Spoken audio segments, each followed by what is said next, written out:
اللہ تبارک و تعالی نے تکبیر تشریق مقرر فرمائی ہے.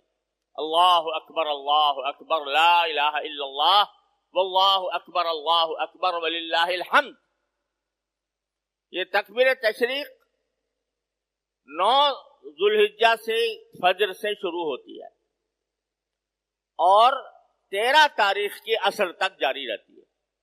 ہر نماز کے بعد بلند آواز سے یہ تکبیر کہنا واجب ہے. اللہ اکبر لا الہ الا اللہ واللہ اکبر وللہ الحمد.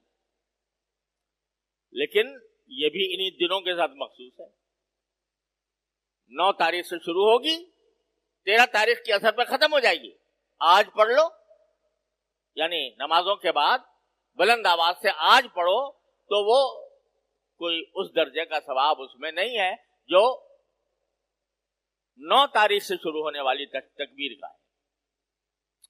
تو یہ کچھ اللہ تبارک و تعالیٰ نے خصوصیات عطا فرمائی ہیں اس مہینے کو جو اور کسی مہینے میں نہیں.